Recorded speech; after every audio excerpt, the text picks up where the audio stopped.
All right, ladies and gentlemen, MrSotko here. Welcome back to the channel. And today we've got a whole bunch of great news to be talking about. And yes, that thumbnail is for free. I know I've gotten a lot of comments on it. You can have it, just take it, frame it on your wall. It's a good one. 90% of Bitcoin addresses now in profit due to the price rally. So we penetrated way above that 15,000 mark today, which is essentially, you know what, I'm going to go ahead and say it. It's essentially the highest price we've ever had with Bitcoin. I know, whoa, didn't we go to 20,000 one time? It was kind of fake, to be totally honest. It was based on the Fomo of various ICOs and BitConnect and some whales and everything else that was horrible in the crypto market at the time. All that FOMO for just pouring into Bitcoin, the various Ponzi schemes that were just popping up all over the place. I mean, let's get real. It lasted like 2 weeks, basically at the start of December.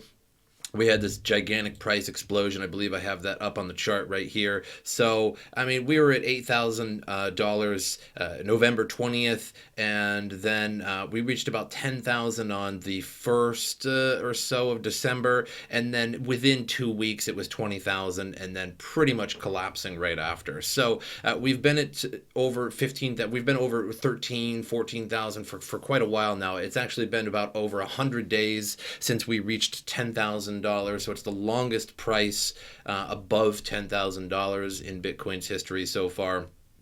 And because of that, the majority of people, obviously we can see here, if we're at 15,500 or so at the moment, really, there isn't that many more people that ever got the chance to buy in over 15,700. After all, it was really only a few days that it took to actually reach that $20,000 price. So pretty much everybody right now is in really great profit. And that leads me to a talking point just before I actually read the article. And it's, I always said that before this rally of 15 to 16, $17,000, we might see some pretty wild price fluctuations. And so far we haven't. We just keep going up and up and up, and that's due to the PayPal news and various institutions buying an unbelievable amount of Bitcoin. But what I kind of thought would happen is that we would reach about $16,000, and all of those people that bought in years ago would be really that would be the time that they would start selling their Bitcoin. They would just pretty much capitulate. They've waited years to get to this point to actually get their money back, and that they would start to sell off, and we would see quite violent fluctuations of the price of Bitcoin. So far, totally not. But we also haven't reached that $16,000 plus mark just yet. So a total of 97% of all Bitcoin addresses are in profit, as Bitcoin's value continues to rise, according to data published by Glassnode. That means that the majority of Bitcoin was bought at a lower value than it's currently worth, which is pretty obvious, but it's super good, meaning that pretty much everybody that's buying Bitcoin right now is somewhat in profit. Bitcoin is currently on an unprecedented run, with today marking the 100th day where the opening and closing price of Bitcoin has been above $10,000. Its current price of $14,900, which now it's something like $15,600, or it was 15,700 earlier, represents a value not seen since January of 2018. For the most part, Bitcoin owners, they are in the money. As shown in the above graph, an overwhelming majority of 90% of all Bitcoin addresses are currently in profit as of November 2020. This figure is also the highest seen this year. A period between August and September saw the total percent of Bitcoin addresses in profit rise above 90%, but it had not reached the heights of 97% until now. Of course, this doesn't mean that 90% of Bitcoin holders are necessarily enjoying profit, as some addresses may be owned by the same individual. So that's fair enough. However, it all stems from that PayPal news. As soon as that PayPal news hit, the price just was going up by like $1,000 a day. We also have like Square, MicroStrategy, a company that basically sold everything for Bitcoin. Various other institutions buying just an unbelievable amount. I think Grayscale has a total of like $7.3 billion worth of cryptocurrency, $6 billion of which is in Bitcoin alone. And Bitcoin's market cap is it's $287 billion, but $6 billion is no joke. I mean, it's a small portion of that. I mean, that's quite a lot of money. And this is just the beginning. And when other companies start to see how well other companies are doing by buying into Bitcoin, it's just going to be a cascading effect. And eventually, I think it's going to be kind of silly for any company to not buy into Bitcoin or to not make a token or invest in some way into the cryptocurrency world, because it's just sort of what companies do. They're going to be seeing everybody else making profit. Hey, we can do that too. But moving on to different news, Ethereum 2.0. Ethereum breaks multiple records as ETH 2.0 approaches. So Ether has hit multiple record amid news that Ethereum 2.0 could launch as early as December 1st. So today's launch of the deposit contract introduced the ability for users to deposit 32 Ether required to participate in staking. Ether 2.0's beacon chain genesis will take place on December 1st. If at least 16,384 deposits of 32 ETH each are received, about a total of $200 million, which is looking like that's definitely going to happen. Hours after the news was published, the number of Ethereum addresses holding at least 32 Ether hit an all-time high of 126,852. Prior to the latest rise, this figure had hovered around 123,000 since June this year, with fluctuations only in the hundreds of addresses. This means that around 13% of all addresses currently holding more than 32 Ethereum will need to participate in order to launch staking. Should this amount not be met, the launch will be postponed until 7 days after the threshold is hit. The number of addresses holding at least 0.1, 10, or 100 Ether has also risen to record highs of 3.6 million, 293,000, and 52,000 addresses, respectively, indicating increased accumulation from spectators as well as prospective validators. The number of Ether held on exchanges also just hit a one-year low of 14.8 million, referring to Bitcoin. Earlier said this month he believes that number of coins held on exchanges drop. It's a sign that new buyers are coming in to scoop the coins off the market and move them into cold storage. One of those reasons also too is the DeFi market. A lot of people took off all of the crypto coins or Ethereum from exchanges and put them onto DeFi platforms to take part of that liquidity staking that was so hot for like 3 months. And then now that's actually sort of dying off. So here's the thing with Ethereum 2.0 as well, is that all of these are not going to go back to exchanges. These are going to start going into wallets to start making validator nodes, which we'll talk about in the next article here. But DeFi, sort of a bubble. Now, again, when I say that, I really have to make sure that everybody realizes that I don't mean a nefarious bubble, like somebody was actually playing a trick on you, or like it was designed to be that way, or it was designed to be some kind of Ponzi scheme or something like that. Not at all. I think the DeFi market was various bubbles, meaning that like Compound came out and everybody's excited, it pumps the price, they put all their liquidity on there, and when their rewards sort of dry up on that platform, they're going to go to the new platform and this platform and that platform. And for a while, like Uniswap had more daily volume than Coinbase, and people were just swapping their coin around, and that was the whole idea of it. It was liquidity farming. So of course people are taking off from different platform to different platform. When they do that, it's catastrophic for the coin that's coming out. Also, you put your coin on something like Compound or some other platform, and then they hand you out Compound tokens for your liquidity. Along with interest rate, they also give you Compound tokens, and Compound tokens, you just sort of immediately sell them for whatever, and then the price just goes down. Nobody's really actually buying Compound token. They're really just mostly selling it. So and now with the DeFi market, I think the DeFi market is going to shrink even more. I think exchanges are going to shrink even more as people are just constantly taking off Ethereum from exchanges. They might need to go out and buy 2. They might need to go out and buy 32. They might need to go out and buy 30 Ethereum to put a wallet and have a validator. So that's taking away from exchanges. So Ethereum is really set to explode in price as well. And it's going to be kind of interesting, because is Bitcoin going to suffer from that? As soon as these validator nodes come out, you can already start to deposit, but we all know that everybody sort of FOMOs at the last minute. I mean, that's just the way humanity kind of always is. At the last minute, when there's a million YouTubers making videos on how to make your own validator node and stuff like that, of course, that's when everybody's going to be just tossing it in. So it's not going to happen right now, even though you kind of can deposit your Ethereum now.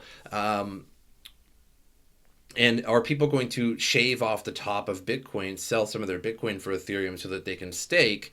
or is Bitcoin just going to continue to rally on its own? Now, I definitely think altcoins are going to suffer. I definitely think a lot of DeFi coins are going to suffer as well. I don't think DeFi coins are a very good thing to hold on to right now, as the DeFi market is sort of collapsing.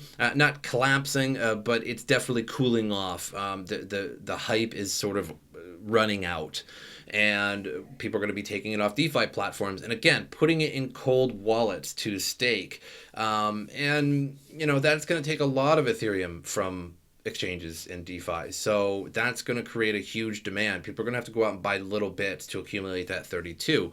And not just that too. There is also going to be a lot of pool staking as well. So you'll be able to just put 10 Ethereum into a pool and get little rewards from that. So people are going to be taking it from those, putting it in those staking pools, and a lot of exchanges might actually participate in pool staking of Ethereum as well. So I think there's a lot to be taken from exchanges at the moment. I think exchanges are in a little bit of trouble when it comes to Ethereum, especially the DeFi market as well.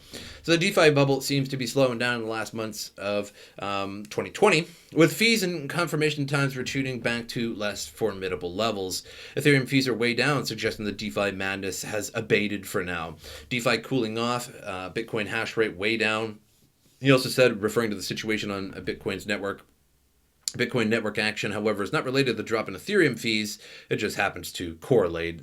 So Bitcoin's hash rate suffered a recent decline, signaling a drop of mining power for the network. Over the last several days, the Bitcoin blockchain has seen high levels of congestion, leading to longer confirmation times, with many transactions still left unconfirmed. That's for the really cheap people who just tried to pay 1 Satoshi.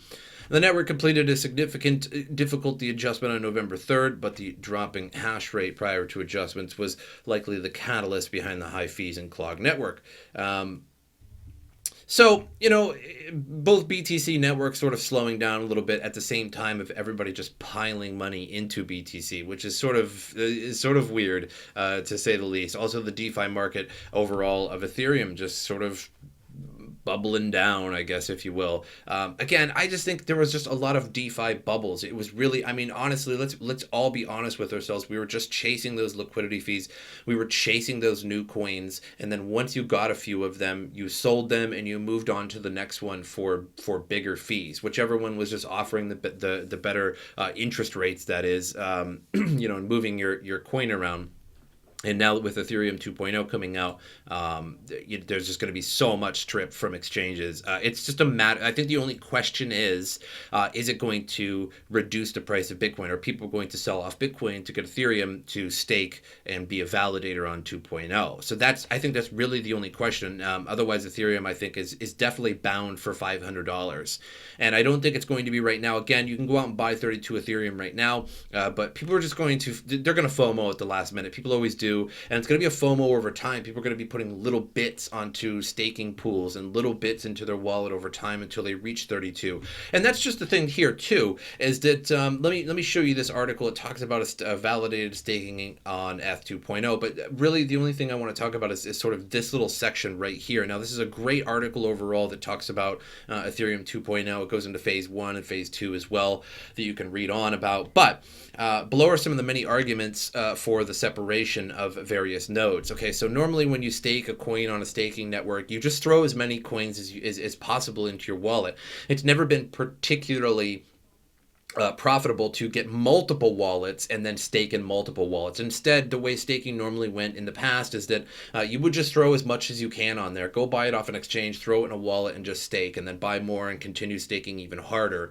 And that's the way it is for just about every coin I've ever staked. However, Ethereum 2.0 wants to be different because they want these various communities of nodes to be like shards on the network. So they want a bunch of nodes here and a bunch of nodes there and a bunch of nodes there, all running the Ethereum blockchain, and some of them running small bits of it that talk to the Ethereum blockchain as well. So you have these side chains that will increase the transaction rate of Ethereum 2.0 significantly, and over time even more significantly. So their idea is they want more nodes, not more Ethereum per node, but rather more nodes themselves.